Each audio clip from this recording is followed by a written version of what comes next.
صل على سيدنا ومولانا محمد صاحب التاج والمعراج والبراق والعلم دافع البلاء والوباء والقحط والمرض والألم اسمه مكتوب مرفوع مشفوع منقوش في اللوح والقلم سيد العرب والعجم جسمه مقدس معطر مطهر منور في البيت والحرم شمس الضحى بدر الدجى صدر العلا نور الهدى كهف الورى مصباح الظلم جميل الشيم شفيع الأمم صاحب الجود والكرم والله عاصمه وجبريل خادمه والبراك مركبه والمعراج سفره وفوق سدرة المنتهى مقامه وقاب قوسين مطلوبه والمطلوب مقصوده والمقصود موجود سيد المرسلين خاتم النبيين شفيع المذنبين أنيس الغريبين رحمة للعالمين راحة العاشقين مراد المشتاقين شمس العارفين سراج السالكين مصباح المقربين محب الفقراء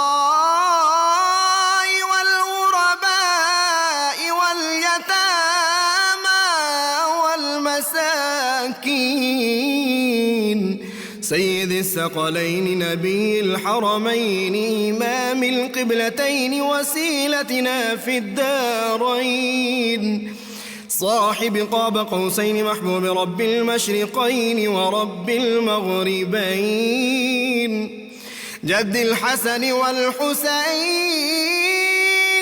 مولانا ومولى الثقلين سيدنا أبي القاسم محمد بن عبد الله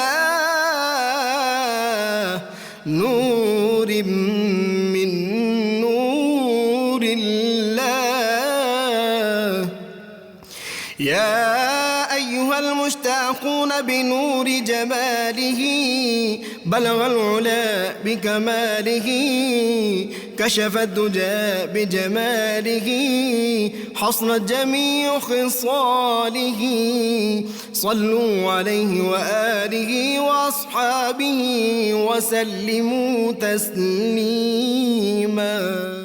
السلام علیکم ناظرین، پروگرام صبح نور کے ساتھ آپ کا میزبان نذیر احمد غازی حاضر ہے۔ ناظرین کرام، حضرت ابو انیس محمد برکت علی صاحب رحمہ اللہ کی مشہور تالیف اسماء النبی الکریم صلی اللہ علیہ وآلہ وسلم سے ایک اسم مبارک پڑھنے کی سعادت حاصل کر رہا ہوں۔ سیدنا الداعی الی اللہ صلی اللہ علیہ وآلہ وسلم، ہمارے سردار اللہ کی طرف بلانے والے، درود و سلام بھیجے اللہ آپ صلی اللہ علیہ وسلم، آپ کی آل پاک اور آپ کے صحابہ کرام پر۔ سیدنا ابو ہریرہ رضی اللہ عنہ روایت ہے کہ رسول اللہ صلی اللہ علیہ وآلہ وسلم نے ارشاد فرمایا، اللہ تعالیٰ کا ارشاد ہے، جو شخص میرے کسی ولی بندہ مقرب سے عداوت رکھے گا تو میں اسے اعلان جنگ کرتا ہوں، اور میرا بندہ اتنا کسی اور میری پسندیدہ چیز کے ذریعے میرا قرب نہیں حاصل کرتا جتنا کہ فرائض اور نوافل کے ذریعے میرا قرب حاصل کرتا ہے، یہاں تک کہ میں اس سے محبت فرمانے لگتا ہوں۔ جب میں اس سے محبت کرتا ہوں تو میں اس کے کان بن جاتا ہوں جس سے وہ سنتا ہے، میں اس کی آنکھیں بن جاتا ہوں جن سے وہ دیکھتا ہے، اس کے ہاتھ بن جاتا ہوں جن سے وہ پکڑتا ہے، اور اس کے پاؤں بن جاتا ہوں جن سے وہ چلتا ہے، اور اگر وہ مجھ سے مانگے تو اسے ضرور عطا کرتا ہوں، اگر وہ مجھ سے پناہ مانگے تو اسے پناہ بھی عطا فرماتا ہوں۔ ناظرین کرام، 6 اور 7ویں صدی ہجری میں ایک ایسے بحر معرفت اس امت کو عطا ہوئے جن کی عظمت، جن کا زہد، جن کا تقوی، جن کی شان اولیاء کرام میں ایسی ہے جیسے کوئی آفتاب اور ماہتاب ستاروں کے درمیان ہو۔ ناظرین کرام، اس ہستی کی عظمت کے لیے صرف اگر یہ کہہ دیا جائے کہ یہ وہ ہستی ہے جن کے مرید اور خلیفہ نائب رسول فی الہند حضرت خواجہ غریب نواز خواجہ معین الدین چشتی اجمیری رحمۃ اللہ علیہ تھے، جن کے مرید کی یہ شان ہو، سوچئے کہ ان کے شیخ مکرم کس درجے کے اولیاء میں ان کا شمار ہوتا ہوگا۔ اور پھر ان کے بعد جو ان کے دیگر خلفاء تھے، جن میں حضرت خواجہ نجم الدین صغرا، شیخ سعدی لنگوی، خواجہ محمد ترک جیسی عظیم ہستیاں جن کی مرید اور جن کے خلیفہ تھے، یہ ہستی مستجاب الدعوات تھی۔ اور کیسی مستجاب الدعوات تھی کہ ہر روز جب نماز پڑھ کے اور اپنے نوافل سے فارغ ہوتے، مصلی سے اٹھتے وقت 30,000 گناہگار امت محمدی علیہ صاحب صلاۃ کے ایسے تھے جن کے لیے جنت حاصل کر لیتے تھے، جن کی بخشش اللہ تعالیٰ کے ہاں سے مل جاتی تھی۔ چونکہ لکھا ہے کہ روز جب یہ نماز اور نوافل میں مصروف ہوتے تو ہاتف غیبی سے آواز آتی کہ مانگو جو مانگتے ہو تمہیں دیا جائے گا۔ تو وہ کتنی محبت کرتے تھے رسول اللہ صلی اللہ علیہ وسلم کے غلاموں سے، ہر روز کہتے یا اللہ حضور کی امت کے لوگ بخش دے، آواز آتی 30,000 گناہگار بخش دیے گئے۔ یہ ان کا اس امت سے محبت کا عالم تھا۔ اور پھر زہد و تقوی کا عالم یہ تھا کہ ہر دن ایک قرآن پاک ختم کرتے اور ہر رات میں ایک قرآن پاک ختم کرتے، ساری رات عبادت میں مصروف رہتے۔ اور پھر وہ روزہ طے جس کو کہتے ہیں، کئی روز کا، 5 روز کا، 3 روز کا روزہ رکھتے تھے اور اس کے بعد افطار کرتے تھے۔ اللہ تعالیٰ نے ان کو کیسی نگاہ عطا فرمائی تھی کہ جس وقت کوئی ان کی بارگاہ میں آتا تھا، صدق کے دل سے توبہ کرتا تھا، ایسی نگاہ فرما دیتے تھے کہ اس کو عرش کی ساری جو احوال ہیں وہ بھی سامنے نظر آتے تھے۔ اور خود ان کا عالم یہ تھا، انہوں نے فرمایا کہ جب ولی کامل جو ہوتا ہے اس کو اللہ تعالیٰ سارے حجابات اٹھا دیتا ہے اور وہ زمین سے لے کر آسمان تک دیکھ سکتا ہے، اور اس کے پھر ثبوت بھی دیکھے کہ کئی برس سے جو گمشدہ لوگ تھے ان کو نظر آتا تھا کہ وہ فلاں جگہ ہے۔ یہ تفصیلات آج میں اپنے سارے اسکالرز کے لیے ان کی کرامات چھوڑ رہا ہوں۔ پانی پہ چلنا ان کے لیے بڑی معمولی بات تھی۔ اور ناظرین کرام، جب وہ نگاہ ڈالتے تھے تو آتش پرست جو تھے وہ خدا پرست بن جاتے تھے۔ ان کو اللہ تعالیٰ نے وہ قوتیں، وہ خوبیاں عطا کی ہوئی تھیں۔ اور چشتی جو سلسلہ ہے اس کے بارے میں آپ خود فرمایا کرتے تھے کہ قرب خاص کی منزل جو ہے عشق الہی اس میں رف کا کام کرتا ہے، وہ اتنی تیزی سے اس کو معراج کی منزل پہ پہنچاتا ہے، جو معرفت کی معراج کی منزل ہے اس تک آدمی آنن فانن چلے جاتے تھے۔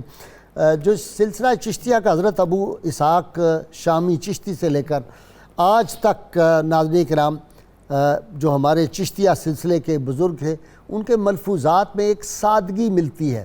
ایک عام آدمی جو پڑھا لکھا ہو یا پڑھا لکھا نہ ہو تب بھی ان کی تعلیمات پر بہت آسانی سے ان کو سمجھ بھی سکتا ہے، اس پہ عمل بھی کر سکتا ہے۔ اور چشتیہ سلسلے کی ایک جو خاص خصوصیت رہی کہ یہ جو بزرگان دین تھے سلسلہ چشت کے، یہ بادشاہوں کے درباروں سے دور رہے اور استغنا عن الخلق ان کا ایک موٹو ہوتا تھا۔ لیکن جب کبھی مخلوق خدا کی خدمت کے لیے یا دین اسلام کے تحفظ کے لیے نکلنا پڑتا تھا تو پھر ان کا عالم یہ تھا کہ ہم جانتے ہیں کہ پھر مسلم اقتدار کے بقا کے لیے اور ملت کفریہ میں دین اسلام کی تبلیغ کے لیے اگر کبھی ضرورت پڑی تھی تو پھر کیا کرتے تھے کہ خواجہ ابو محمد چشتی رحمۃ اللہ علیہ جو چشتیوں کے سردار سلطان محمود غزنی کے پشت پناہ رہے، حضرت خواجہ معین الدین چشتی اجمیری کی روحانی توجہ کا یہ نتیجہ تھا کہ پرتھوی راج کا اقتدار خاک میں ملا اور شہاب الدین غوری کے ہاتھ آپ نے اقتدار دے دیا۔ خواجہ قطب الدین بختیار کاکی جو تھے انہوں نے ان کا یہ فیضان تھا کہ شمس الدین التمش جیسا اتنا بڑا صوفی اور ولی اللہ جو بادشاہ تھا اس کو ولی اللہ بنا دیا۔ اور بابا فرید الدین گنج شکر کی توجہ کا اثر آپ سب جانتے ہیں کہ ناصر الدین محمود اور غیاث الدین بلبن جیسے لوگ جو تھے ان کو دیندار بنا دیا اور سلاطین ہند ان کو بنا دیا۔ اور اس کے بعد پھر حضرت سلطان اولیاء خواجہ نظام الدین محبوب الہی کی آپ نے تو کئی بادشاہوں کا دور دیکھا، اور پھر جو ان کا مخالف ہوا وہ برباد ہوا، اور جس نے ان کے سامنے زانوئے تلوث اور زانوئے ادب طے کر دیا اس کو بادشاہتیں عطا کر دیتے. ہنوز دلی دور اس کا قصہ سب لوگوں کو معلوم ہے. اور یہ سارا فیض جو تھا، اور پھر حضرت نصیر الدین چراغ دہلوی نے سلطان محمود تغلق اور فیروز شاہ تغلق کی جس طرح تربیت کر دی تھی. تو میرے کہنے کا مقصد یہ ہے کہ یہ سارا فیضان اوپر سے کس شخصیت کا تھا؟ حضرت خواجہ عثمان ہرونی رحمۃ اللہ علیہ. ہارونی ہمارے ہاں لوگ عام طور پہ کہتے ہیں، لیکن یہ ہارون ایک قصبہ ہے بخارا کے قریب. میں گیا تھا، ماورا النہر کا یہ علاقہ ہے، وہاں کہ آپ رہنے والے تھے. اور پھر اللہ تعالیٰ نے ان کی دعا کیسے قبول کی کہ ان کا مدفن جو ہے وہ اللہ تعالیٰ کے گھر کا قرب و جوار مل گیا، کعبہ کے قرب میں ان کو مدفن ملا آخری عمر. اور یہی ہستی تھے کہ خواجہ معین الدین چشتی اجمیری کو بارگاہ رسالت میں لے گئے، اور وہاں سے پھر غریب نواز کا اور نائب رسول فی الہند کا اور یہ سلطان الہند کا یہ جو خطابات تھے یہ انہی کے فیض اور انہی کا صدقہ تھا. ناظرین کرام، آپ نے انسانیت کی کس طرح خدمت کی. اور آج میرے ساتھ میرے جو گیسٹ ہیں 3 میں سے 2 چشتی ہیں، اور چشتیوں کا جو میں سوچتا رہا کہ میں ان کے بارے میں کیا کہوں، تو ڈاکٹر نظامی بیٹھا ہوا ہے، یہ اس کا مزہ لے گا اس لفظ کا. میں نے کہا کہ انہوں نے رسول اللہ صلی اللہ علیہ وسلم کی اداؤں کو بانٹا ہے معاشرے میں، مسلمانوں میں.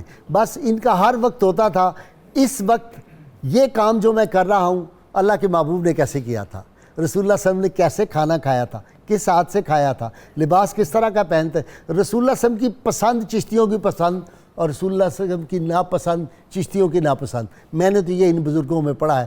پھر ناظرین کرام، اللہ نے وہ قوت عطا کی تھی، جو کوئی اعتراض کرے نا، اور یہ سماع سننے والے جو ہیں تو پھر یہ اس اعتراض کا جواب بھی ایسے دیتے ہیں، ان کے سامنے بڑے بڑے علماء کے علم بھی سلب ہو جاتے تھے، گستاخوں کی زبانیں بھی رک جاتی تھی. پھر جو لوگ ہیں وہ مانتے تھے. اور آج جو لوگ تصوف کو کہتے ہیں کہ دین سے دوری ہے، یہ کوئی الگ دین ہے، وہ نہ سمجھ ہے. میں نے آج ڈاکٹر نظامی کو آتے ہی اپنے بزرگ کا شعر سنایا، حضرت میاں محمد صاحب عارف کھڑی رحمۃ اللہ علیہ.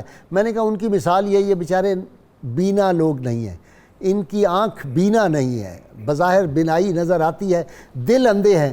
ورنہ میں نے کہا ان کی مثال تو ایسے ہی ہے کہ جیسے میاں صاحب نے فرمایا تھا کہ انے نو بازار پھرایا تے سارا شہر وکھایا، جد پوچھو تے ہے آکھے منو کچھ نظر ہی نہیں آیا. You will see it when you will believe it. اگر چلیں صوفیاء کو نہیں پڑھنا تو W بانڈ ڈائر کو ہی پڑھ لیں، اس کی کوئی کتاب پڑھ لیں، آپ کو سمجھ آ جائے گی کہ یہ you will see it when you will believe it. ناظرین کرام، آج حضرت خواجہ عثمان ہرونی رحمۃ اللہ علیہ چشتیوں کے سردار، ان کا زہد، تقوی، ان کی عظمتیں، ان کی رفتیں، وہ بہرے جو تھے معرفت تھی ان کی ذات جو تھی، اور پھر انہوں نے کس طرح دین اسلام کی تبلیغ کی، کیسی کیسی انہوں نے ایک جماعت جو تھی بے مثال پیدا کی، اور بر صغیر میں چشتیہ سلسلے کی کیا خدمات ہیں. حضرت خواجہ عثمان ہرونی. اچھا، نام جب آتا ہے لطف نہیں آ جاتا؟ جی بے شک. منم عثمان ہارونی. جی ہاں، منم عثمان ہارونی. قائد صاحب، سب سے پہلی بات تو یہ ہے کہ آپ جس طرح فرما رہے ہیں فلاں کو فلاں جگہ سے پکڑا، فلاں کو فلاں جگہ سے پکڑا، اس سے سلسلہ عالیہ نقشبندیہ کی پکڑ پر ہمارا اعتبار مزید بڑھ گیا. سبحان اللہ. اور دوسرا، آپ نے بہت ہی خوبصورت بات یہ فرمائی کہ 2 چشتی موجود ہیں، تو آج کی مجلس تو ہر اعتبار سے جامع السلاسل ہے. ایک قادری بھی ہے، ایک نقشبندی ہے، 2 بیچارے چشتی ہیں. سبحان اللہ. سبحان. یہ ڈاکٹر نظامی کہہ سکتا ہے. کیا خوبصورت بات آپ کی عنایت ہے. چشتیوں کا حضور جو بر صغیر سے ایک اللہ کی طرف سے اور اللہ کے رسول صلی اللہ علیہ وآلہ وسلم کی طرف سے یہ چشتیوں کو عطا ہوا ہے، تو اس کے لیے قدرت نے جو اسباب بنائے وہ بھی بڑے قابل غور ہیں. چشت کا محل وقوع بہت ہی اہم ہے. ایک طرف غور ہے اور ایک طرف غزنی ہے.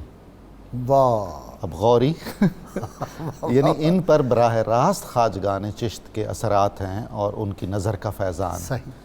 5 تن چشت جن کو ہم کہتے ہیں، جن کے مزارات مقدسہ چشت میں ہیں. ہرات سے مشرق کی طرف 70 کلومیٹر کے فاصلے پہ چشت ہے. کاظمی سادات کا گھرانہ ہے، اور ان میں جو آخری بزرگ ہیں مشہور و معروف، ان کا اسم گرامی ہے حضرت خواجہ قطب الدین مودود چشتی رحمۃ اللہ، او ہو ان کی اولاد سے میری بڑی دوستیاں اور بر صغیر میں بھی آپ کی اولاد مودودی سادات کے نام سے مشہور و معروف ہے۔ حضرت خواجہ عثمان ہرونی رحمۃ اللہ علیہ اس اعتبار سے بہت اہم ہے کہ چشتی جو خراسانی سلسلہ طریقت ہے اس کا اب پیوند لگنا ہے بر صغیر سے، ٹھیک ہے، اور بر صغیر میں آپ سمجھیں کہ ایک طریقت کا عمر فاروق اور ایک روحانیت کا خالد بن ولید اب آنا ہے جن کا نام ہے خواجہ معین الدین اجمیری، واہ واہ، اور اس کی تربیت جس شخص نے کی ہے اور اپنے توجہ میں رکھا ہے وہ حضرت عثمان ہے۔ غازی صاحب کچھ ہم جب تاریخ تصوف دیکھتے ہیں تو غیر معمولی شہرت اور مقبولیت کے حامل جو مشائخ ہیں عموماً ان کے اپنے پیر نسبتاً گمنام ہیں، انہیں اتنا ان کا حلقہ تعارف نہیں ہے۔ حضرت شیخ عبد القادر جیلانی رحمۃ اللہ علیہ بچہ جانتا ہے، لیکن بہت کم لوگوں کو آپ کے شیخ کا معلوم ہوگا اور اس میں گرامی آتا ہوگا۔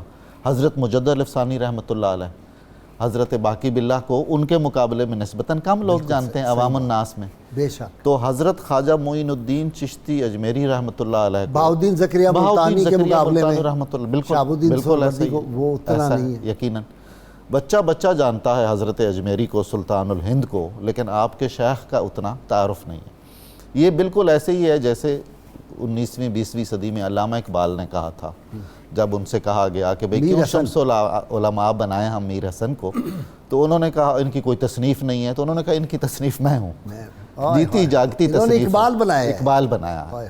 تو آپ نے بالکل یہ درست فرمایا تھا کہ جن لوگوں کی انہوں نے تربیت کی ہے ان کا کردار اور ان کی خدمات، ان کا اخلاق، اس کو دیکھ کر ہم یہ جائزہ لے سکتے ہیں کہ یہ خود لوگ کیسے غیر معمولی۔ ڈاکٹر صاحب فکرہ میں کہا کرتا ہوں جی، اور یہ اللہ کی توفیق سے مجھے بیان کرنا کہ اخلاف کا کردار جی، اسلاف کی عظمت پہ دلیل ہوا کرتا سبحان اللہ سبحان اللہ۔ آپ کے جو شیخ ہیں حضرت خواجہ عثمان ہرونی کے، ان کا اسم گرامی ہے حضرت خواجہ حاجی شریف زندنی رحمۃ اللہ علیہ، اور وہ مرید ہیں براہ راست حضرت خواجہ قطب الدین مودود چشتی رحمۃ اللہ علیہ کے، جو مجدد عظیم یا مؤسس کہنا چاہیے جن کو صحیح معنوں میں، اور اس عہد میں جتنے بھی سلاسل طریقت تھے ان سب کے اکابر مشائخ نے چشت میں آ کے حضرت مودود چشتی کو نعمت باطنی عطا کی تھی۔ جی، حضرت مودود چشت رحمۃ اللہ علیہ کا فیض، اصل تو ڈاکٹر صاحب یہ فیض جو ہے یہ باب مدینہ العلم کا ہے چشتیوں کو،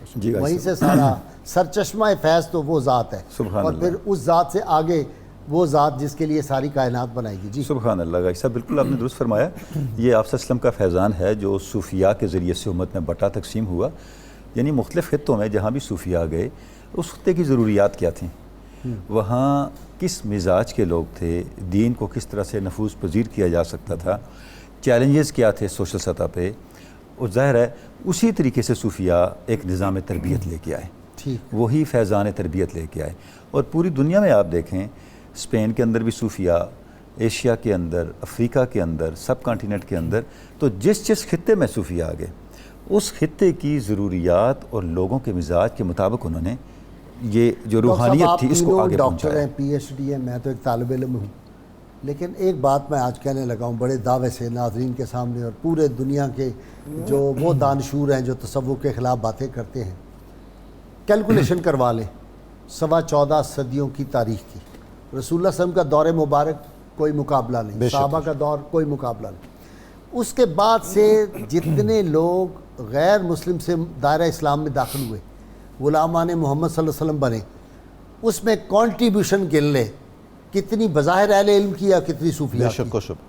بھائی صاحب یہ جو آپ تاریخ فرما رہے ہیں نا، اس پوری تاریخ کو آپ اس طرح بیان کر سکتے ہیں کہ غیر مسلموں کو اسلام میں داخل صوفیاء نے کیا، علماء نے یا تو ان کو پھر بعد میں کلیئرٹی دی یا کنفیوژن دیا،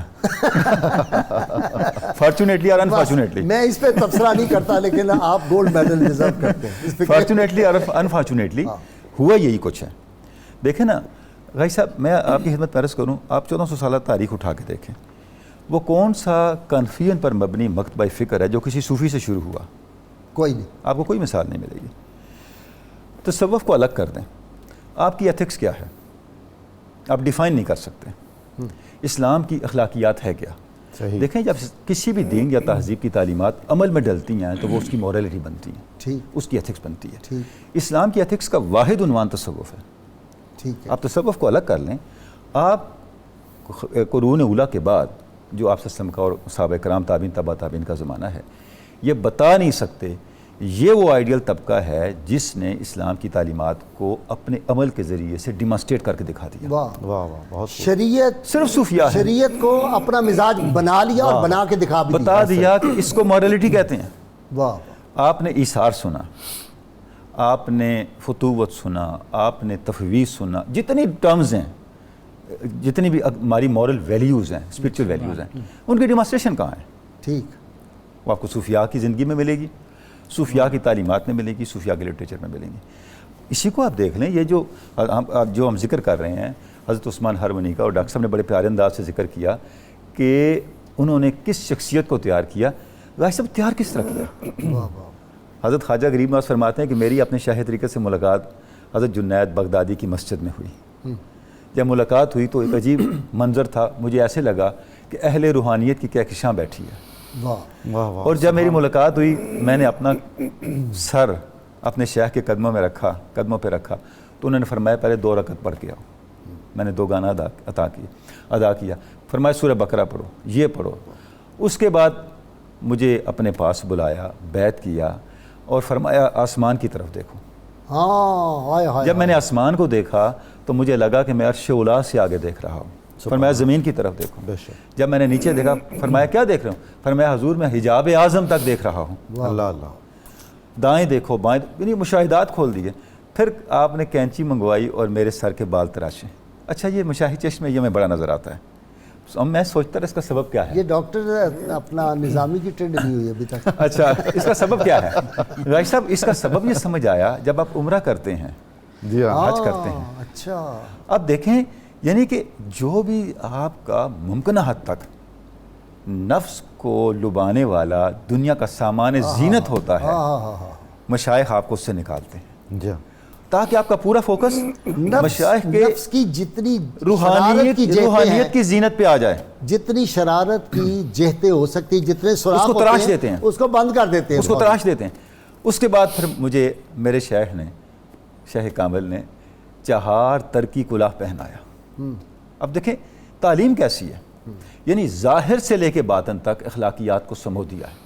یہ جو ہم کہتے ہیں نا غازی صاحب کہ یہ صوفیاء ظاہر نے، سے باطن کی طرف لے کے جاتے ہیں۔ صوفیاء نے مورالٹی کو ڈیمانسٹریٹ کروایا، کوئی ایسا عمل نہیں ہے۔ اب دیکھیں غازی صاحب، میں آپ کو عرض کروں، آپ کشف المحجوب اٹھائیں، پورا ایک چیپٹر ہے اس پہ کہ لباس پہننے کی حکمت کیا ہے، واہ، تریز کا کیا مطلب ہے، قریبان کا کیا مطلب ہے، داون کا، کالر کا، جو امامہ ہے اس کا، امامہ کے پیش ہر کیا ہے؟ چیز کا ایک اس کی حکمت ہے۔ ہر چیز آپ کو ذات حق کی طرف، اپنے نفس کی اصلاح کی طرف اور اپنی ذات کی نگرانی پہ لا رہی ہے۔ یہی حکمت کلاه 4 ترکی کی ہے۔ جی، کلاه 4 ترکی، جی بسم اللہ الرحمن الرحیم۔ بعض لوگ وہ بڑا مجھے ہنسی آتی ہے بیان کر رہے تھے 4 ترکی۔ جی، سب سے پہلے بہت شکریہ۔ اس میں ایک چیز جو بات چل رہی ہے اس طرف اشارہ کر کے کلاه 4 ترکی کی طرف چلتے ہیں۔ علم اگر جدید ہے تو وہ اس وقت الہاد لا رہا ہے، اور 70% کے قریب لوگ پوری دنیا میں ملحد ہیں، اس سے آپ اندازہ لگا لیں۔ اور دوسرا علم جو دین کا علم ہے، اگر تزکیہ اور تصوف کی بھٹی سے گزار کر اسے مسلمان نہیں کیا گیا تو وہ تکبر اور فتویٰ فروش علم سامنے آ رہا ہے، واہ واہ، اور وہ اس میں بم باز تیار کرے گا۔ ہاں جی، وہ بمبار تیار کرتا ہے اور ہمارے سامنے ہے۔ اور کتنی حیرت ناک بات ہے کہ کتنی انویسٹمنٹ ہوئی ہے کہ جنوبی پنجاب کی سرزمین جو صوفیاء کی سرزمین تھی، ہائے ہائے، خواجہ غلام فرید، خواجہ غلام فرید رحمۃ اللہ علیہ، اس سرزمین میں بسنے والے لوگوں کے قلوب و اذہان میں بارود کی بدبو بھری گئی، اور اس کا خمیازہ ہم نے بھگتا ہے۔ شاہ سلیمان توسوی، خواجہ نور محمد مہاروی رحمۃ اللہ علیہ، اوئے ہوئے ہوئے، کیا دور تھا جی۔ تو میں نے آج جب آپ کی شخصیت کے حوالے سے پڑھ رہا تھا تو جو مشائخ چشت ہیں وہ رہبانیت سے نکال کر میدان میں کھڑا کرتے ہیں تربیت کے بعد، ٹھیک، اور خلق خدا کی خدمت کے اوپر فوکس کرواتے ہیں۔ مثلا آپ کا قول ہے کہ ایک آدمی اللہ کے راستے میں صدقہ کرتا ہے کسی بندے کو، وہ خیرات دیتا ہے اور اس کی ضرورت پوری کرتا ہے، تو وہ 1000 رکعت نماز نفل ادا کرنے سے زیادہ بہتر ہے۔ اللہ، ایک آدمی 1000 رکعت نماز نفل پڑھے، دوسرا آدمی کسی کو صدقہ دے کر اس کی ضرورت پوری کرے۔ اللہ، حتیٰ کہ آپ کا فرمان ہے کہ اگر ایک شخص جو ہے وہ اوراد و وظائف میں مشغول ہے، ذکر الہی میں مشغول ہے، اور ایسی حالت میں کوئی ضرورت مند اس کے پاس آ جائے تو اسے چاہیے کہ اپنے اوراد و وظائف چھوڑ دے اور ضرورت مند کی ضرورت جا کر۔ ڈاکٹر صاحب، مقدونیہ کے زندہ جاوید حکیم، جس کا کلام بھی زندہ ہے اور ہمارا یقین ہے وہ خود بھی زندہ ہے، اسے کیا کہا؟ یک زمانہ صحبت باولیا بہترد 100 سالہ تات بیریا۔ واہ واہ، یہی لوگ تھے، ایسا ہی تھا، جن کی صحبت ایسی تھی۔ جی، یقیناً ایسا ہے۔ قائد صاحب، بہت سارے واقعات آپ کی زندگی پاک کے متعلق ملتے ہیں۔ ایک تو مجھے یہ عرض کرنا ہے کہ جو قدیم مشائخ ہیں، خصوصاً چشتیہ، ان کے احوال و قوائف پرانی کتابوں میں ذرا کم ہیں۔ ٹھیک، وہ اخفاء پسند فرماتے تھے، اور کچھ تذکرہ نگاروں کے لیے ترجیحی طور پر یہ کوئی اہم نہیں تھا کہ ان کا اخلاق اور کردار اور سماجی خدمات کیسی ہیں، وہ کشف و کرامات ظاہر متاثر ہوتے تھے، اور عوام الناس کے لیے بھی ایک کشش تھی۔ چنانچہ آپ کی جو کرامات بہت ساری مشہور اور معروف ہیں، ان میں سے ایک تو حضرت خواجہ معین الدین حسن چشتی اجمیری رحمۃ اللہ علیہ نے بیان فرمائی ہے، اور یہ معمولات میں سے ہوگا، یہ کوئی ایسی بہت بڑی کرامت ان کے لیے نہیں ہے۔ فرماتے ہیں کہ ہم دجلہ کے کنارے تھے اور کشتی موجود نہیں تھی اور جلدی جانا تھا، تو حضرت خواجہ عثمان نے فرمایا کہ آنکھیں بند کر لیجئے۔ میں نے آنکھیں بند کر لیں، تھوڑی دیر بعد فرمایا کھول لیجئے، کھول لیں تو دجلہ پار ہو چکا تھا، عبور ہو چکا ہوا تھا۔ اچھا، قائد صاحب، یہ ساری میں تو سمجھتا ہوں کہ یہ یہ اگلی بات جی کہ پھر پوچھا کہ حضرت یہ کیسے؟ یہ کیسے؟ انہوں نے کہا 5 دفعہ سورہ فاتحہ پڑھی۔ جی ہاں، ایسا ہی ہے۔ یہ عامل بھی تھے سورہ فاتحہ؟ یقیناً۔ حضرت شیخ سعدی شیرازی رحمۃ اللہ علیہ نے بھی کچھ اولیاء کے ایسے واقعات بیان کیے ہیں، اور اس میں آخر میں وہ بتاتے ہیں کہ جب پوچھا گیا کہ یہ کیسے ہوا، تو انہوں نے فرمایا کہ ترا کشتی آورد مارا خدا، تمہیں کشتی نے عبور کروایا، دریا ہمیں خدا نے عبور کشتی والے نے کروایا، کشتی والے نے کروا دیا۔ وہی جو پہلے حدیث بیان کی شروع میں کہ میں اس کے ہاتھ بن جاتا ہوں، میں اس کے پاؤں بن جاتا ہوں۔ علامہ اقبال نے سلطان سنجر سلجوقی کو ایک علامت کے طور پر پیش کیا ہے، شان و شوکت اسلام کی۔ ٹھیک ہے، شوکت سنجر و سلیم ہائے ہائے تیرے ہائے جلال کی نمود، اوف اوف۔ فقر جنید و بایزید تیرا جمال بے نقاب۔ سلطان سنجر سلجوقی جیسے عظیم الشان بادشاہ نے حضرت حاجی شریف زندنی کو جامعہ مسجد دمشق میں ایک بار دیکھا، اچھا، ایک بار مصافحہ کیا، اور اسی بار دستبوسی کی۔ وفات کے بعد اس نے خواب میں آ کے اپنے کئی عمائدین کو بتایا، عمائدین سلطنت کو، کہ اللہ تعالیٰ نے اس لمس کے طفیل اور اس بوسے کے طفیل جو میں نے حضرت شریف زندنی کے دستے اقدس پر دیا تھا، میری مغفرت فرما دی۔ یعنی یہ تو مرتبہ ہے آپ کے شیخ۔ حضرت وہ خواجہ معین الدین چشتی اجمیری جو واقعہ لکھا کہ میرا ہمسایہ تھا، حضرت کا مرید تھا، کہتا تھا میں مرید ہوں، وہ واقعہ سبحان اللہ، حضور کمال ہے، کمال ہے۔ آپ فرمایا میرا ہمسایہ تھا اور وہ بہت زیادہ نیک اور پرہیزگار نہیں تھا، اور میرا پیر بھائی بھی تھا، 2 حق مجھ پر تھے، اور شک بھی کرتا تھا اپنے پیر صاحب شک بھی کرتا تھا مقامات کے بارے میں۔ بالکل ایسا ہی ہے۔ فرمایا جب اس کا وصال ہو گیا تو ان 2 حقوں کی وجہ سے جو اس کے مجھ پر عائد ہوتے تھے، ایک حق ہمسائیگی اور ایک پیر بھائی ہونے کا حق، تو میں اس کی قبر پر مراقب ہوا۔ مراقبے میں نے دیکھا کہ اللہ تعالیٰ نے اس پر کرم فرمایا ہے اور اس کی مغفرت کر دی ہے، باوجود اس کے کہ اس کے دل میں کچھ تذبذب اور تشکیک پائی جاتی تھی، لیکن بارگاہ الہی سے یہ ارشاد ہوا کہ عذاب کے فرشتوں کے ساتھ خواجہ عثمان ہارونی تھے، ہارونی اور کہا نہیں یہ میرا ملائک ہے، پیر مریداں دے سر تے رہندے، جھوٹے ہون یا سچے، سبحان اللہ حضور، مالی باغ دی راکھی کر دے، پھل کچے ہون یا پکے، جی ہاں، پیر مریداں دے سر تے رہندے، جھوٹے ہون۔ حضور یہ بھی سنت رسول صلی اللہ علیہ وآلہ وسلم، آپ نے شب معراج میں فرمایا تھا السلام علینا وعلی عباد اللہ الصالحین، وہ جو نا کی جمع کی ضمیر ہے، علینا ہم پر، ہم گناہگاروں کو، اور رسول اللہ صلی اللہ علیہ وسلم نے اس میں شامل فرمایا، سبحان اللہ، سبحان اور جو صالحین ہیں ان کے لیے تو الگ سے سلامتی کی دعا ہے۔ جی ڈاکٹر صاحب، کرامات آپ کی حد تواتر کو ہے، بہت کم یعنی کتابوں میں لوگوں نے لکھی، کرامت ان کے کھلونا ہوتا ہے جی اس مقام کے اولیاء کا۔ راشد صاحب قبلہ، حضرت عثمان ہارونی کی سب سے بڑی کرامت تو خود خواجہ غریب نواز ہیں، کہ جنہوں نے پورے ہندوستان کو ایک ایمان کے نور سے منور کر دیا۔ راشد صاحب قبلہ، حضرت خواجہ غریب نواز نے بہت سفر کیا آپ کے ساتھ، اچھا، اچھا ولایت ابراہیمی کہتے ہیں ان کو عطا تھی، کوئی آگ کا واقعہ وہ کیا ہے؟ جی بھائی صاحب، ولایت ابراہیمی کا اثر جو نظر آتا ہے وہ یہ ہے، اور وہ آگ کا واقعہ ایسا ہے کہ یہ بڑی بنیادی چیز ہے کہ مشائخ نے اپنے کمالات کو دین کی تبلیغ کے لیے استعمال کیا، دین کے حق کو ثابت کرنے کے لیے استعمال کیا، بزنس کے لیے ماشاءاللہ، اپنی شخصیت کو اوپر کرنے کے لیے نہیں کیا۔ واہ واہ۔ اچھا، یہ جس طرف آپ اشارہ فرما رہے ہیں، آتش پرستوں، آپ سفر میں تھے تو آتش پرستوں کے پاس سے آپ کا گزر ہوا، اور ان کا جو آتش کدہ تھا وہاں جانے کا آپ کو اتفاق، آپ تشریف لے گئے، اور ان کو جب آپ نے دیکھا جا کے کہ وہ آتش آگ کو پوج رہے ہیں تو آپ نے ان کے سامنے دعوت حق رکھی کہ تم جس کی پوجا کر رہے ہو تم گمراہی میں ہو، اس کو پیدا کرنے والے کی عبادت کرو۔ انہوں نے کہا جی ہم تو نسلاً بعد نسلاً اس عمل میں ہیں، آگ کو پوجا کر رہے ہیں، تو آپ کے پاس اس کی کیا دلیل ہے کہ یہ آپ کا دعویٰ حق ہے؟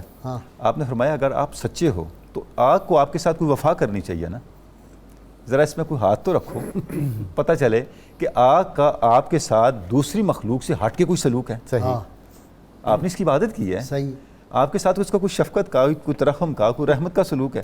ان کا حضرت ایسا کیسے، یہ تو کسی کے ساتھ بھی نہیں ہو سکتا۔ اچھا، اتفاق ایسا ہوا کہ اس وقت آپ کے پاس ان میں سے آتش پرستوں کا کوئی بچہ بھی معصوم اٹھایا ہوا تھا، سردار نے اپنی گود میں، بالکل، تو آپ نے اس کو آگ میں کر دیا، خود ہاتھ میں رکھ دیا، کچھ بھی نہ ہوا، وہ دنگ رہ گئے، یہ کیا معاملہ ہے؟ آپ نے فرمایا کہ اللہ رب العزت کے احکام کی تابع ہے یہ آگ، اس خالق کی عبادت کرو۔ اور وہ تمام آتش کدہ اور اس کے پیروکار جو تھے، جو کیسے اولیاء بنے، سبحان اللہ، وہ سب پھر نہ صرف ایمان لے کے آئے، ظاہر ہے وہ ایمان مشاہدے کا تھا، سردار کا نام عبداللہ رکھا اور وہ اس بچے کا نام ابراہیم رکھا۔ اب مسئلہ یہ ہے کہ انہوں نے مشاہدے سے کیا نا ایمان قبول، تو انہوں اولیاء تو بننا تھا۔ اب اس کا سبب یہی تھا کہ یہ جو ہماری بڑی ہستیاں ہیں، انہوں نے اپنی ذات کی نفی کر کے اپنے کمالات کو بھی دین کی تقویت کا حصہ بنا، جس طرف ہم ذکر کر رہے تھے نا، کلاه چہار ترکی شیخ نے بنایا اور ان کو حضرت خواجہ حاجی شریف نے پہنایا۔ وہ کیا تھا؟ وہ یہ تھا کہ 4 چیزوں کو ترک کیے بغیر آپ درویشی کی طرف نہیں آ سکتے۔ پہلا، نمبر 1 ترک دنیا، دوسرا ترک عقبہ، تیسرا ترک نفس، اور ترک ترک۔ اوئے ہوئے، کمال ہے، یعنی یہ 3 چیزیں تو آپ نے چھوڑ دیں اللہ کے لیے، سبحان اللہ۔ پھر یہ احساس بھی چھوڑ دیں میں نے کچھ اللہ کے لیے چھوڑ دیا۔ اثر پذیری کیسے آئے گی کہ مطلب صوفیاء کرام بندہ آتا تھا، وہ کہتے یار نماز پڑھا کرو، وہ تہجد گزار ہو جاتا تھا، ایسے ہی، وہ کہتے تھے کل سے بیٹا تم نے گڑ نہیں کھانا، وہ میٹھے کو ہاتھ ہی نہیں لگاتا تھا۔ ایسے ہی۔ یہ کیا، وہ کیسے ہوگی؟ اصل میں جب تک علم عمل میں نہ ڈھل جائے اثر پذیری کا سلسلہ شروع نہیں ہو سکتا۔ علم جب عمل میں ڈھل جاتا یہ ہے، کیسے ڈھلے یہ بتائیں نا آج کے دور میں، ہاں جی، وہ علم پریکٹیکل کچھ بتائیں نا۔ نہیں، علم عمل میں ڈھلنے کے لیے ضروری ہے کہ جو روح کے تقاضے ہیں ہم ان کو بیدار کریں اور ان کی تکمیل کریں۔ روح کے تقاضے، روح ہماری مردہ ہو جاتی ہے، جسم طاقتور ہو جاتا ہے تو ہم خواہشات نفسانی کے اسیر ہو جاتے ہیں۔ تو صوفیاء کے دیکھیں جس کی طرف اشارہ کیا، کلاه چہار ترکی میں کیا تھا؟ جب آدمی اپنی ساری خواہشات سے اوپر اٹھ جاتا ہے تو روح زندہ ہوتی ہے، جب روح زندہ ہوتی ہے تو پھر وہ سل پر بھی ہاتھ رکھے تو اسے بھی دل بنا دیتا ہے۔ یہ مرحلے اس وقت آتے ہیں جب بندہ ساری ان کیفیات سے گزر چکا ہو، نظر آتی ہے اس کو اپنی منزل آسمانوں میں۔ ایک اور بات میں کرنا چاہتا ہوں آپ کے حوالے سے، بڑا معروف واقعہ، سما کے حوالے سے گرفت ہوئی، بادشاہ کو شکایت لگائی گئی، مولویوں نے اس دور کے ہاں جا جی، کے شکایت کی اور کافی آپ کو بلایا گیا۔ اب دیکھیں نا، نسبت کے اوپر فخر ہونا اور مفتخر ہونا، ہمارے ہاں اگر کوئی کسی سلسلہ تصوف سے وابستہ بھی ہے تو وہ معذرت خواہانہ رویہ اختیار کرتا ہے۔ مثلا آپ کے دور میں جب بلایا گیا آپ کو تو آپ نے فرمایا پہلی بات یہ ہے، یہ جو سما ہے یہ اللہ اور اس کے بندے کے درمیان راز ہے۔ جب آپ صاحب راز ہی نہیں ہے تو آپ کو کیا پتہ ہے اس کا؟ اور ہمارے بزرگوں کی سنت ہے۔ اچھا، دوسرا یہ آپ نے فرمایا کہ ہمارے بزرگوں کی سنت ہے، اسے کون روک سکتا ہے؟ واہ، انہوں نے حضرت جنید بغدادی کی مثال دی کہ وہ نہیں سنتے تھے۔ آپ نے فرمایا سما کے لیے صاحبان ذوق کا ہونا شرط ہے، اگر ہمارے مشائخ کی صحبت میں جنید بغدادی بیٹھتے تو وہ ضرور سنتے۔ یعنی آپ اعتماد دیکھیں اور کتنے مزے۔ اور آپ نے فرمایا ان کے فیض یافتہ شیخ شبلی رحمۃ اللہ علیہ جو تھے وہ سما کی محفل میں بیٹھتے تھے اور سنتے تھے۔ تو ظاہر ہے جب معیار نیچے آ جاتا ہے تو پھر صاحبان ذوق جو ہے وہ ڈسٹرب ہوتے ہیں اور وہ پھر اعتراض کرنے لگتے ہیں۔ لیکن اس کو دلیل بنا لینا کہ یہ چیز غلط ہے، پہلے اپنے ذوق کو ڈیولپ کریں، اور جب ذوق دوبالا ہو جائے تو پھر سنیں۔ بے شمار ایسے لوگ ہیں جو سما کی حالت میں، حضرت خواجہ نظام الدین اولیاء رحمۃ اللہ علیہ فرماتے ہیں کہ ایک دفعہ ایسا موقع ملا کہ بابا صاحب نے مجھے فرمایا کہ کچھ نظام الدین کو ضرورت ہے تو فرمائے مانگیں، تو آپ نے ایک چیز طلب کی تو بعد میں حسرت کرتے رہے خواجہ نظام الدین اولیاء رحمۃ اللہ علیہ کہ کاش میں نے مرشد سے مانگا ہوتا کہ مجھے سما کی حالت میں موت آ جائے۔ واہ یہ لذت ہے، یہ جب گشتگان خنجر تسلیم را ہر زمان از غیب جانے دیگر راست۔ اچھا، اس میں ایک اور پہلو آپ نے فرمایا کہ درویش کو 3 چیزوں سے محبت کرنی چاہیے۔ ٹھیک، موت سے کیوں محبت کرتے ہیں؟ ہر آدمی ڈرتا ہے، درویش اس لیے محبت کرتا ہے یا ایتھا النفس المطمئنہ کا سندیسہ محبت رب کی زبان سے کب ہمارے سامنے آئے۔ موت سے محبت، دوسرا درویشی سے محبت جس طرف سادگی کی طرف فقر سے محبت، اور تیسرا فاتحہ سے محبت۔ فاتحہ کشید جو ہے وہ مشکلات ہے، ام الکتاب ہے، اور جو ام الکتاب سے جڑ جائے تو وہ کتاب سے جڑے گا نا۔ تو اس لیے آپ چونکہ ایک دفعہ مرشد گرامی نے جو ہے خواجہ غریب نواز رحمۃ اللہ علیہ نے جب پوچھا تھا تو 5 مرتبہ فاتحہ سورہ فاتحہ کی بات کی تھی۔ آپ دیکھ لیں حضرت غریب نواز ساری زندگی فاتحہ پر عامل رہے، جو مرشد نے دے دی سبھی رہے۔ اچھا جی ڈاکٹر صاحب، لاسٹ آج کی نوجوان نسل کو خواجہ عثمان ہارونی رحمۃ اللہ علیہ کی تعلیمات کی روشنی میں ڈاکٹر معین نظامی کا پیغام۔ مجھے سب سے پہلے تو یہ عرض کرنے دیجئے، سادگی کی بات ہو رہی تھی تو ممکن نہیں ہے کہ میں حضرت خواجہ قمر الدین سیالوی کا ذکر نہ کروں، سبحان اللہ، جن کی ساری زندگی ہمارے بھی ممدود ہے جی، آپ نے خود دیکھا ہوا، ان کی صدارت میں اس عاجز کو یعنی اب سادگی کے جو فضائل ہیں اور سادگی میں جتنی کشش ہے اور حسن ہے وہ اس نام سے جڑی ہوئی ہے۔ آپ کی ساری زندگی مبارک نیلے رنگ کا تہمت اور سفید رنگ کا کرتا ململ کا۔ غازی صاحب ہمارے ایک استاد تھے، وہ فرماتے تھے چھوٹی سی ٹوپی، ایگزیکٹلی، کہ آپ کے لباس کو آپ کی شخصیت پر حاوی نہیں ہونا چاہیے، آپ کی شخصیت کو بڑا ہونا چاہیے۔ واہ واہ، آپ کے منصب پر آپ کی شخصیت بڑی لگے، یہ نہ لگے کہ یہ بڑا قلعہ جو ہے یہ دولت شاہ کے چوہے کا سر۔ بالکل ایسا ہی۔ بہت شکریہ ڈاکٹر صاحب آپ کا، بڑی خوبصورت بات کیا جی۔ ڈاکٹر تنولی آپ کا بھی شکریہ، ڈاکٹر سعیدی آپ کا بھی شکریہ۔ کتاب الشفا سے جی نسخے کا وقت ہے۔ معدہ اور پیٹ میں درد کا علاج ہے۔ اگر کسی شخص کے معدہ یا پیٹ میں تکلیف ہو تو سورۃ المنافقون پڑھ کر پانی پر دم کر کے پلائیں، انشاءاللہ دونوں تکالیف ختم ہو جائیں گی۔ شرط یہ ہے اول و آخر کوئی بھی درود پاک جو آپ کو آتا ہو 11 مرتبہ پڑھیں۔ سیدنا غوث اعظم شیخ سید عبد القادر جیلانی رحمہ اللہ فرماتے ہیں، اپنے اعمال میں اخلاص پیدا کرو، کیونکہ اخلاص کے بغیر کوئی بھی عمل فضول مشقت ہے۔